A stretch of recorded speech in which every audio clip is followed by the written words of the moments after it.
In lesson 3.2, we are going to talk about angles that are formed when we have parallel lines cut by a transversal. And you can see here in my first box that I have parallel lines A and B. They're cut by a transversal T.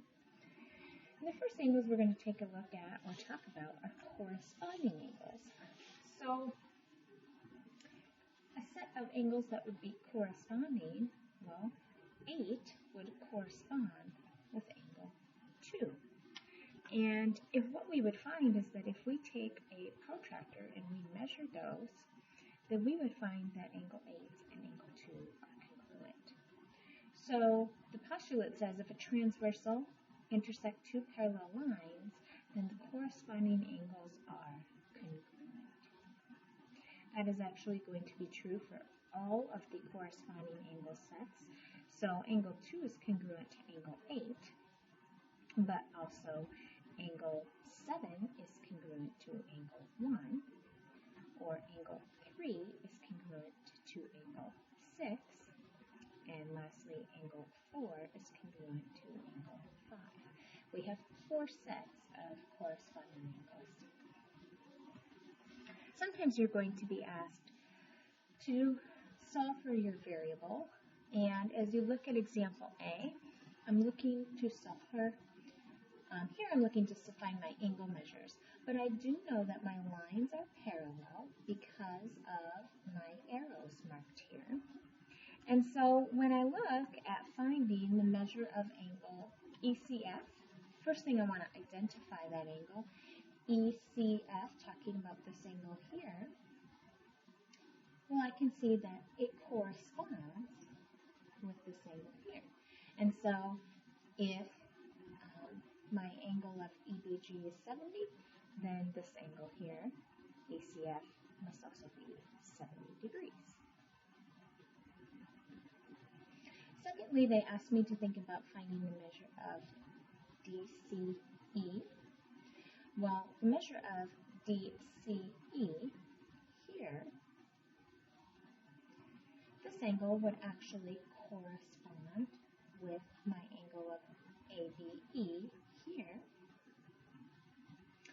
And each of those I have an expression, but I do know that they should be congruent. And so I could take my 5x and set that equal to 4x plus 22. And then I could solve for x. We know that if we subtract over, we would find out that x is 22. Now that's not my final answer. I'm looking to find my angle measure, so I need to plug it back in, and we'd find that 5 times 22 would give me 110 degrees. Okay. Now that's not the only way to find that one. We could have also used the fact that in number 1 we found out that this angle here of ECF was 70, and so we could have used my linear pair. So the other way to think about that is that I could have just taken 180 minus 70 to find out that it was 110. You'll find as you work through these that many times there's more than one way to approach the problem to solving for your solution. Down below, we are given that angle L is parallel to angle M. Mark that. We're trying to prove that angle 2 must be congruent to angle 3. Well, we know that we're going to start by saying angle L parallel to, line L parallel to line M as our given information. And based off of what we were just discussing in our first postulate is I do see my corresponding angles here. So I know that angle 1 must be congruent to angle 3. That is by the corresponding angle postulate. So my reason, I'm actually just going to state corresponding angles congruent. I know I'm trying to get in the end to angle 2 congruent to angle 3, but when I look at my diagram, the other thing that I do see is I see some vertical angles. And And that will be helpful because I can now say, well, angle 1 is congruent to angle 2 by the vertical angle theorem, or you could just put vertical angles congruent. And therefore, as I look through my proof now, if 1 is congruent to 3 and 1 is congruent to 2, we must have now proven that 2 is congruent to 3 by using our transitive property. We have actually just proven the alternate angles theorem. And if you turn to page 2, we're going to find all of the theorems that, the rest of the theorems for our parallel lines. Alternate interior angles. If a transversal intersects two parallel lines, the alternate interior angles are congruent. And we would give examples. Alternate interior would be angles such as 2 and 4. Likewise, angles 1 and 3. Alternate exterior angles. If a transversal intersects two parallel lines, the alternate exterior angles are also going to be congruent. Alternate exterior, an example being if we had angle 8 would be congruent to angle 5. They alternate and they're on the exterior of my parallel lines. Or angle 7 congruent to angle 6. Same side interior angles. If a transversal intersects two parallel lines, then same side interior angles are, well, my example would be angles 2 and angle 3. And I know they're not going to be congruent. In this example, I see one's acute and one's obtuse. In this case, they actually end up being supplementary. So my angle 2 plus my angle 3 would actually equal 180 degrees. Likewise, 1 and 4 would also equal 180 degrees. Same side exterior, again, as I look, 8 and 6. One's acute, one's obtuse. They're not congruent, but they do end up being supplementary. Angle 8 plus angle 6 equaling 180, or angle 7 plus angle 5. So as you kind of look at that, you'll notice the memory tip that I use is if we have the word alternate, we end up being congruent. And if we are using the same side, whether interior or exterior, they end up being supplementary. Okay, so in example B, it's asking us to find the measure of each unknown angle and then to justify your answer. Well, as I look at this diagram, I'm given one angle measure down here of 70 degrees. I'm going to ask that you take a second and see if you can find your angle measures for A through G. Now it asks you to justify your answer. You don't have to write anything. We'll discuss it as we go. There can be different justifications, so everybody's might be slightly different.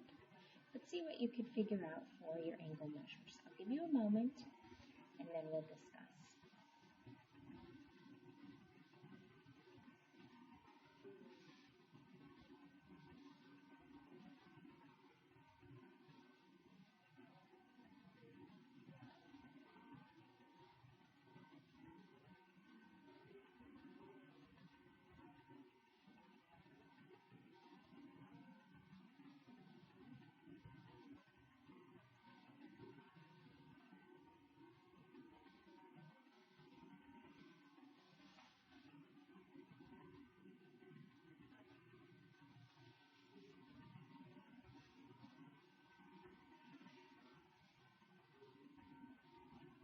my angles here are listed in numerical order, 1 through 7. But you don't necessarily have to find them in order. You could jump around a bit. You know, for example, the first angle that I see, I would label as angle 5, as 70, because it's vertical. But you could start here in the case of angle 1.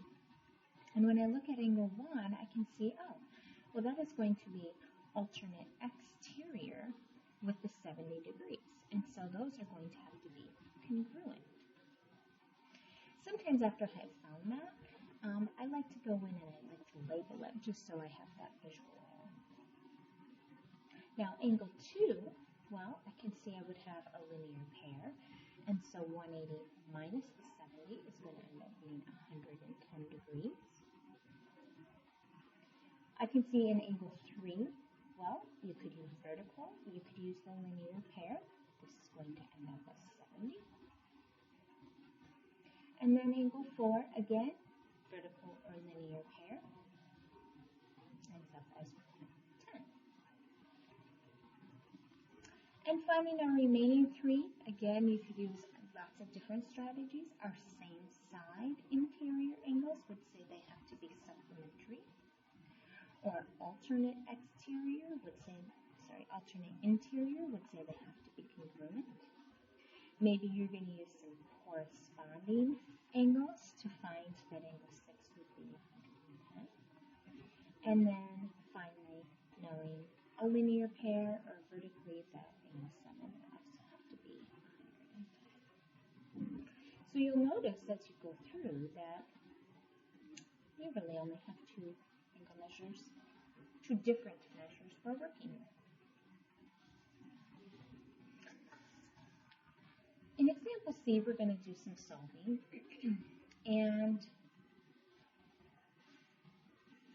in question number 1, they ask us to find y if our measure of angle 3 is 4y plus 30, and our measure of angle 7 is 7y plus 6. So the first thing I'm just going to ask you to do is I'm going to ask you to think about what kind of angles we have. Here I'm talking about 3 and 7. And I can see angles 3 and angle 7 are going to be alternate interior angles, right? So I'm just going to jot that down here. On our theorems, it said our alternate angles are going to be congruent. So would you agree I'm going to take my 4y plus 30 and set that equal to my 7y plus 6. They're congruent, they must be equal. I would go ahead and I would subtract my 4y.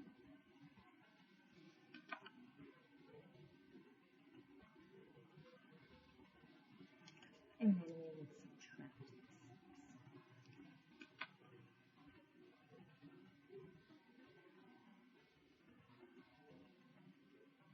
And we can see that we would be left with 8 as my value for y. Now, if they had asked me to find the angle measure, I would actually have to take that 8 and I would have to plug it back in. For example, here finding that the measure of angle 3 would be 62 degrees. But here we're simply asked to find the variable. In number 2, they tell me that the measure of angle 2 equals 4x plus 7, and the measure of angle 6 is 5x minus 13. So again, I'm going to take a look at angle 2 and angle 6, and to see what kind of angles I have there. Angle 2 here, angle 6 here. Well, I can see those are actually alternate exterior. And because it has the word alternate in it, I know that 2 and 6 should be equal. So again, I'm going to take my 4x plus 7 and set that equal to the 5x minus 13. If I subtract 4x to both sides and add 13 to both sides, I can see, well, my value for x is going to come out as 20.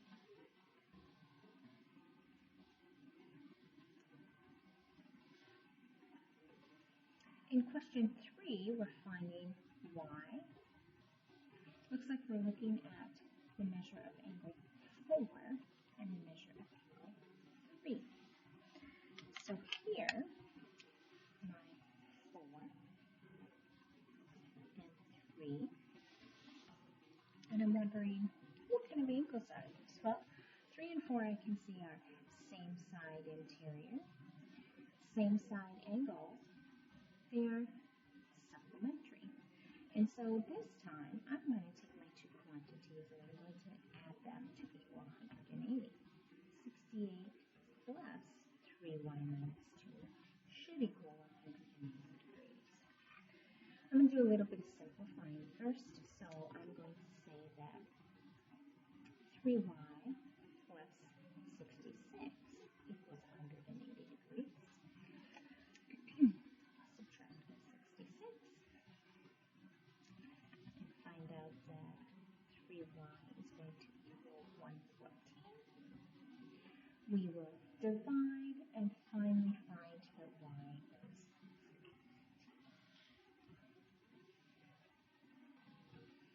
And lastly, we're going to take a look at finding x when we're looking at angle 4 and angle 1. So I'm going to go back up here, angle 4 and angle 1.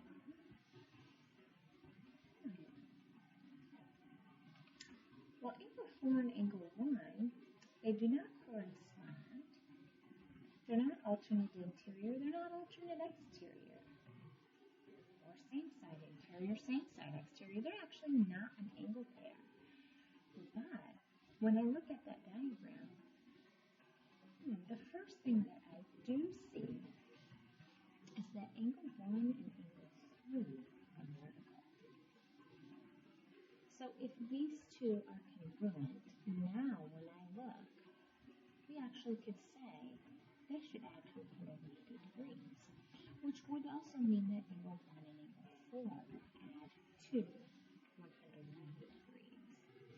So because of vertical angles, I know that my 2x minus 17 plus 85, I'm also going to set equal to 180.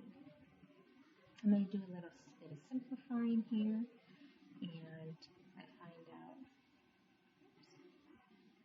2x plus 68 equals 180. Or, moving over here, and in the end, dividing to find out x plus 56.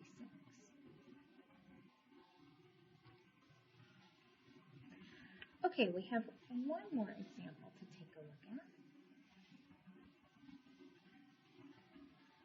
In example D, it says the treble strings of a grand piano are parallel.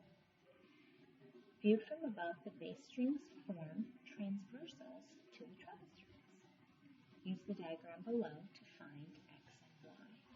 So here are my parallel treble strings, and the bass strings cutting through are going to be my transversals.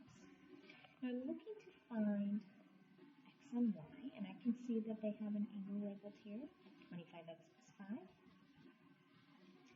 Down below, an angle 25x plus 4y. Now sometimes kids will look at these and think they are corresponding, but they're actually not, because these are not my parallel lines. So when I'm actually looking corresponding, well, this angle is actually going to correspond with this angle. And so the one thing that I do know is I know that 25x plus 4y should equal 120 degrees. Now we know we can't do anything with that. I can't solve that because it has two variables. So actually I'm going to take a look at my diagram again and look for some more information. And what I do see is this 125 on the same transversal here. How would that relate to my 25x plus 5y? Well, really, this 125 is going to be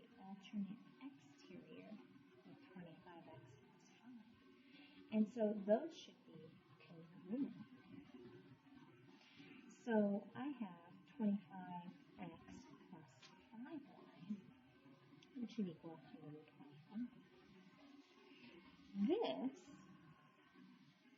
is actually a system of equations.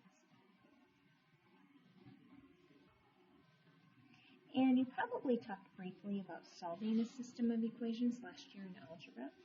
There's two different strategies. You can either use the elimination method or the substitution method. And in this case, the elimination method is going to probably be the best choice for us.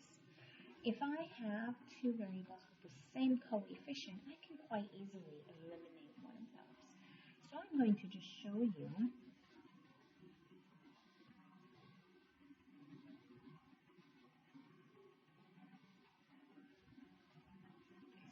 I will take my two equations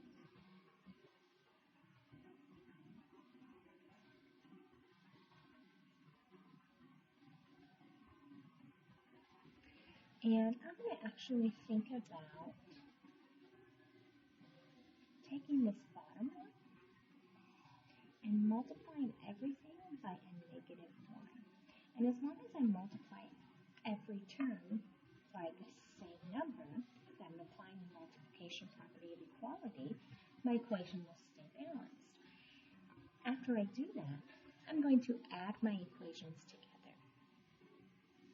Because now 25x plus a negative 25x, those x terms are actually going to drop off. And I will find that I am going to have 4y minus 5y. I'm going to have a negative y equal to a negative 5, which we know would be y equal to 5. So I have found my value for y. Now I need to think about finding my value for x. Well, I'm actually just going to take that y value and substitute it in one of my equations. It doesn't matter which one I pick, the top or the bottom. Either way, I should get the same answer. In this case, if I have 25x plus 4 times 5 equal to 120, I've made my substitution here. I know that I'll do a little bit of simplifying.